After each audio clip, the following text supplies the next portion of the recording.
बिस्मिल्लाहिर्रहमानिर्रहीम। रमज़ानुल मुबारक का आखिरी अशरा, आखिरी 10 दिन शुरू हो चुके हैं। ये अशरा अहले ईमान की निगाह में बहुत ही अहम है। अल्लाह की तरफ से मग़फ़िरत और बख्शिश के ऐलान का और जहन्नम से आज़ादी के परवाने अता किए जाने का अशरा है।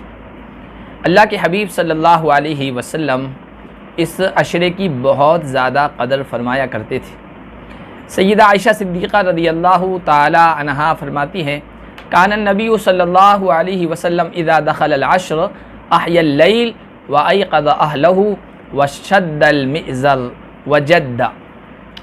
अल्लाह के हबीब सल्लल्लाहु अलैहि वसल्लम का ये मामूल था कि जब रमज़ान का आखिरी अशरा आता तो ख़ास तौर पर ख़ुद तो नमाज़ पढ़ते ही थे, रातों को जागते ही थे, इबादत किया ही करते थे, लेकिन उसके साथ साथ अपने घर वालों को यानी घरवालियों को, अज़वाज मुतहरात को जगाया करते थे, बेदार किया करते थे और उन्हें भी तरग़ीब दिया करते थे कि इन रातों को जागा करें, इबादत में इन रातों को सर्फ़ किया करें। वशद्दल मिज़र, आप कमर कस लिया करते थे और पूरी जद्दोजहद किया करते थे इस अशरे में। शद्दल मिज़र का एक मतलब ये है कि कमरबंद बांध लिया करते थे, यानी बीवियों से दूर रहते थे।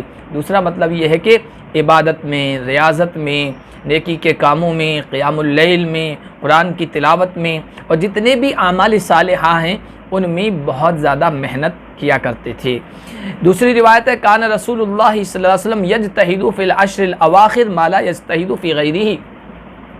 अल्लाह के हबीब सल्लल्लाहु अलैहि वसल्लम आखिरी 10 दिनों में इतनी मेहनत किया करते थे जो दूसरे दिनों में नहीं किया करते थे। यानी रमज़ान के बाकी 20 दिन से ज़्यादा इन 10 दिनों में इस अशरे में मेहनत किया करते थे और उन 20 दिनों के मुकाबले में आमाल सालिहा में इज़ाफ़ा हो जाया करता था, ज़्यादती हो जाया करती थी। इसी तरह एक रिवायत है, वलम यकुन नबी सल्लल्लाहु अलैहि वसल्लम इज़ा बक़िया मिन रमज़ान अशरतु अय्याम यदउ अहदम मिन अहलिही युतीक़ुल क़ियाम इल्ला अक़ामहु।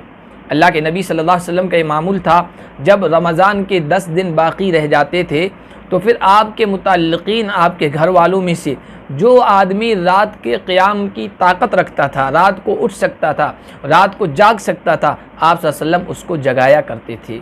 इससे मालूम हुआ कि इन 10 दिनों में सिर्फ़ अपनी इबादत की फ़िक्र नहीं करनी है, बल्कि अपने मुतल्लिक़ीन को भी तरग़ीब देना है, शौक़ दिलाना है, उन्हें भी इन रातों की कदर करने और उनको जगाने पर आमादा करना है। हमारे असलाफ़ इस अशरे की किस कदर फरमाया करते थे, इसको गनीमत समझा करते थे, इसके सिलसिले में एक वीडियो पहले भी मैं आपके सामने पेश कर चुका हूँ। इमाम मालिक रहमतुल्लाह अलैह, इमाम दारुल हिजरा, 4 इमामों में से बड़े इमाम हैं, उनके बारे में आता है कि आखिरी अशरे में और ख़ास तौर पर उन रातों में जिनके बारे में ये ज़्यादा उम्मीद होती थी कि ये लैलतुल क़द्र है, शब क़द्र है, तो आप नए से नया लिबास इस्तेमाल फरमाया करते थे और फिर आइंदा साल तक के लिए उस लिबास को इस्तेमाल नहीं करते थे। फिर जब शब क़द्र आती थी तो नया लिबास, उसके लिए मखसूस लिबास पहना करते थे। ये गोया इस रात की कद्र और उसकी तैयारी करना होता था। इमाम ज़ाबी रहमतुल्लाह अलैह ने हमारे असलाफ में से एक सलफ़ जिनका नाम अबू मोहम्मद लब्बान बताया है, 427 हिजरी के, यानी आज से 1000 साल पहले के, उनके बारे में कहा कि वो रमज़ान में तरावी पढ़ाया करते थे। तरावी पढ़ाने के बाद फिर लोगों को पढ़ाया करते थे और कहा करते थे कि लम अज़ा जंबी लिन्नौमी फ़ी हाज़ा शहरी लैलन वला नहारन। इस मुबारक महीने में रात और दिन में से कभी भी मैंने अपना पहलू सोने के लिए नहीं रखा है। और रोज़ाना का उनका जो तरावी के अलावा, पढ़ाने के अलावा जो रोज़ाना का तिलावत का मामूल था, काना विरदुहु लिनफ्सिही सबअन मुरत्तलन, 7 पारे रोज़ाना तरतील के साथ ठहर ठहर कर पढ़ा करते थे। इमाम इब्न अबी मुलैका रहमतुल्लाह अलैह अपने बारे में कहते हैं, इस मुबारक महीने और ख़ास तौर पर आखिरी अशरे के बारे में, कुन्तु अक़ूमु बिन्नास फ़ी शहर रमज़ान, रमज़ान के महीने में मैं लोगों को तरावी पढ़ाया करता था। फ़अक़रअु फ़ी रकाती, एक रकात में मैं सूरह अल्हम्दुलिल्लाह फ़ातिरिस समावात वल अर्द, जिसमें तकरीबन 42 आयतें हैं, वो पढ़ा करता था। वलम यकुन अहदुन यस्तस्क़िलु ज़ालिका, पीछे पढ़ने वालों में से कोई एक भी इसको बोझ नहीं महसूस करता था। हज़रत साबित बुनानी और अबू हुमैद अत-तवील, ये हमारे बुज़ुर्गों में से गुज़रे, उनके बारे में आता है कि आखिरी जब अशरा दाखिल होता था तो इस अशरे में वो तैयारी किया करते थे, अच्छा लिबास पहना करते थे, खुशबू लगाया करते थे। वकाना युतय्यिबानिल मस्जिद, मस्जिद को भी खुशबूदार बना दिया करते थे। हज़रत क़तादा के बारे में आता है कि कान यख्तिमु फ़ी सब'i लयालिन मर्रा, आम ज़िंदगी का ये मामूल था कि 7 दिनों में कुरान ख़त्म किया करते थे, लेकिन इज़ा दख़ल रमज़ान ख़तम फ़ी कुल्लि 3 लयालिन मर्रा, जब रमज़ान आता था रमज़ान के हर 3 दिन या 3 रातों में ये ख़त्म किया करते थे। फ़इज़ा दख़ल अल-अश्र, जब आखिरी अशरा आ जाता ख़तम फ़ी कुल्लि लैलतिन मर्रा, हर रात में ये कुरान ख़त्म किया करते थे। असवद बिन यजीद के बारे में आता है कि यख्तिमुल कुरान फ़ी कुल्लि लैलतैन, हर 2 रातों में कुरान ख़त्म कर दिया करते थे।